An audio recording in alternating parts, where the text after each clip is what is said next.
All right, before you guys go into the comment section and y'all wear me out in the comment section, just please listen to what I got to say all the way through in this video, because, you know, we've all been guilty of getting rid of equipment prematurely, which is not a good thing to do. But if you tried everything and you think the equipment is just not working for you, it's okay to break up with it. Bolo!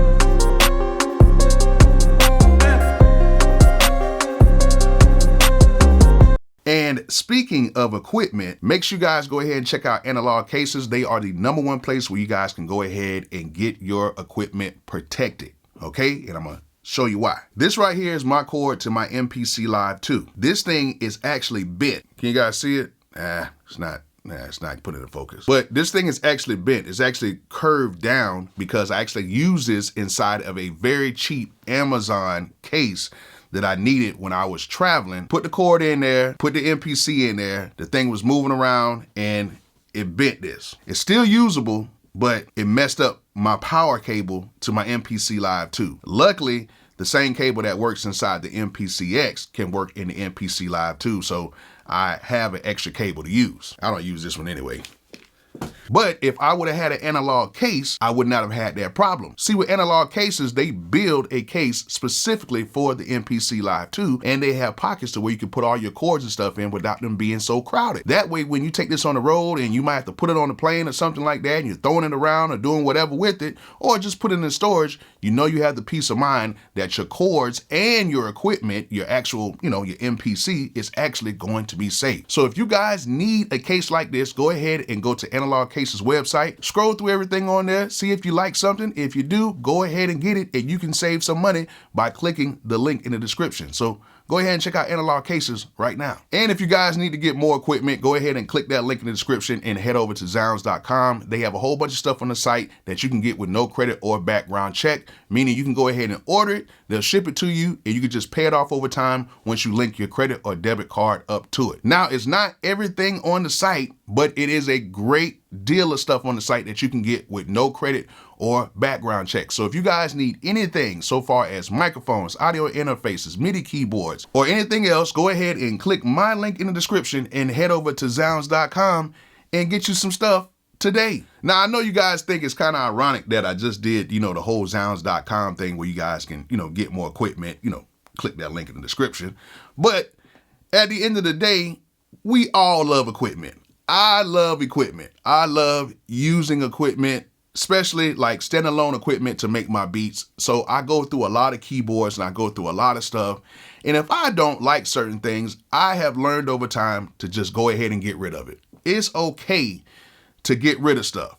However, it is not okay to get rid of stuff prematurely. And this is what this video is about. You see, a lot of times we have people who are like equipment hoarders and they just keep certain equipment and they don't want to let it go, which is cool.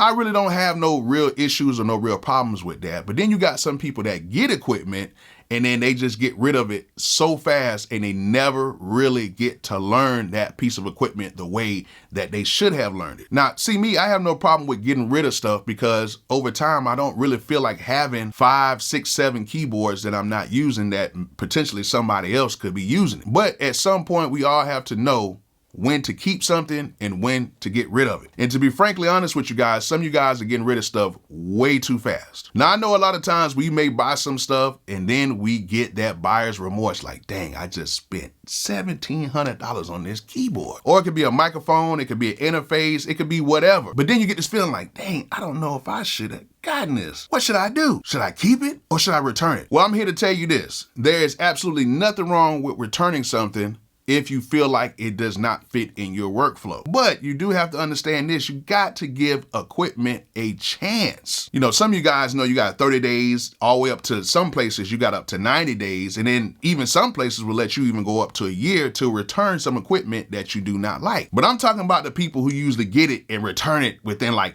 6 days, you know what I'm saying, something like that. See, the thing is, when you're working with equipment, it's a lot different from software. You know, with software, a lot of times you're just being licensed to software to where you pay for it. And a lot of places will not refund you on stuff that you get digitally. You know, that's just how it is. But when it comes to tangible items like keyboards and stuff like that, people kind of get really iffy with that type of stuff because they know that they can take it back and just get their money back for it without actually learning it. And I used to be the same way. I used to get like these keyboards and I'd be like, I don't know what's going on with it. It's just not for me. Let me return it. But then later on down the line, I would see somebody else with the same board and they're like, oh man, this thing is great. And I'm like, well, I had to return mine. It was like, for what, man? Look what it could do. And you're sitting there like, dang, I shouldn't have returned it. And recently I just went through it with one of the keyboards that I have, which is the Roland Jupiter X. At first, when I got the Roland Jupiter X, you know, it comes with scenes, and scenes are basically like a collection of sounds that on certain keyboards, if you just play one key, all the sounds in that scene will play together, even though they might be split up on separate tracks, which is a whole nother conversation we can talk about. But the new thing is like scenes. If you're like an old school person, it's kind of like a sequence. So what we would call sequence is where we would have different sounds on different tracks and we can use those tracks on different MIDI tracks or whatever. The new way of calling it is scenes. And that way you can have several sounds on different tracks and you can select through the scenes and all that good stuff. It's kind of like the same thing, but they just make it a little bit different now. When I got the Jupiter X, when I would play a sound, it would have like this huge sound because it'll be like 3 or 4 sounds in one scene and they'll be routed to those keys. So when I would play it, it'll be like all 3 or 4 of those sounds playing at one time. It's like, yo, this thing sounds great. However, unlike my Roland Phantom, it doesn't have like a visual kind of representation of the scene. And I kind of got lost with the synthesizer for a second. But I did learn that I have to be patient with these because I'm not the fastest learner. There's actually a very, very, very small percentage of people that can get these keyboards and learn them within like 2 or 3 days. Me, it's gonna take me about a month or 2 to really learn something as intricate as like the Roland Jupiter X. And then plus they didn't really have that much stuff online showing how to exactly use it. They did have some stuff on the Roland site, but they didn't really have anything showing me how to use it along with my MPC, which I had to kind of figure out by watching some videos from the Roland site and then kind of like just figuring some stuff out on my own and of course reading the manual. And I would work on it maybe about an hour or 2 every night to where I would kind of slightly learn something new over and over and over again. And that's what you have to do with a lot of equipment. You have to kind of work on it to kind of get to know it. You're not going to learn any piece of equipment that has all this stuff built into it in like a couple of days, unless you're just like a savant or something like that. After about a month, I was kind of like, I don't know, man. I don't think this Jupiter X is going to be right, even though it sounds great. The sounds are cool. I don't know. But then one day I had a talk with one of my good producer buddies. Y'all all know him as Honorable SIGNUP. He was telling me about the RX channels and stuff like that. And I was like, oh. Then it just dawned on me like, okay, this is how you can use it. I can use this thing the same exact way as my Roland Phantom X because it's made by Roland. They use scenes. So I had to apply the same things that I learned on my Roland Phantom the same way that I would apply it to my Jupiter X. But it took me around about 3 months to get really comfortable with the keyboard, but I don't ever really want to get rid of this keyboard at all because it is dynamic and it sounds great. And you can get this at zounds.com. You know, click the link in the description if you need it. But that's just an example of what I had to go through because when I got the board, I didn't understand it, but as time went on, I got to learn it. And to be totally honest, if I would have sent this board back earlier, I would have regretted it. But I'm glad that I stuck with it and I'm glad that I got to learn it. But yeah, see, a lot of you guys would get equipment and then you guys feel like, it's just not working for me. Let me send this thing back. And then you end up missing out on what it could have been. And then you just go through this cycle where you buy stuff and then it's like, you keep buying all this stuff and it's not giving you what you want. And it's really there for you to actually learn.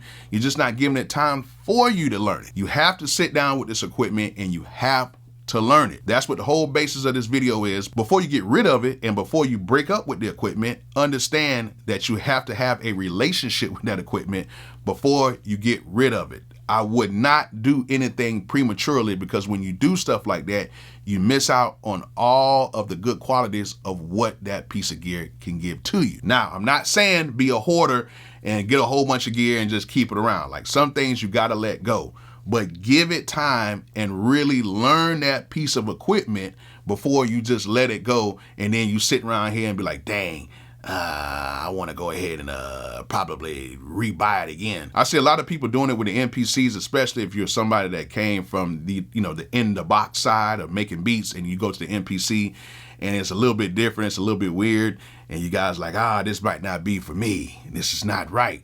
But you don't even give it a chance. Some of you guys will order that stuff and like within 2 days you'll send it back. You cannot do that. You need to sit with an MPC. Back in the day, it was one of them things where if you bought an MPC, you wasn't going to return it. Like you weren't going to return it. You forced yourself to learn that thing. And that's what it was. But then back in the day, it was mostly a lot of hardware was being used when you did make beats either way. So returning stuff back then was not like a thing to do. You just kept it when you bought it. Now with so many places with these great return specials where you can return stuff within 90 days and get all your money back, everybody's like, oh yeah, let me get rid of it. But to be fair, I think 90 days is cool, because if you cannot really figure out something, or if you really cannot find that love for something, go ahead and take it back. That's cool. But like I said before, even with my Jupiter, it took me a few months to learn it. And, I switch out keyboards from time to time, but, with the Jupiter, I don't know if I can part with that like that. I don't really know if I can part with it. But, sometimes I might put a different board here and there on there, but all of the boards that I use, I went through, I got to learn them. I don't know everything on them, but I know enough to get to rocking with them. But if you do get it, try to sit there, try to learn it, try to immerse yourself in it before you decide to go ahead and get rid of it. And I've been guilty as well. I've gotten rid of stuff because I just didn't learn it.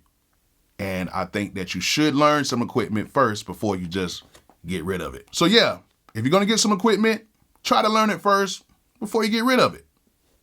And if you don't like it after a couple months, go ahead and take that thing back. So I hope you guys enjoyed this video. Hope you guys learned something from it. Like I always say, peace out.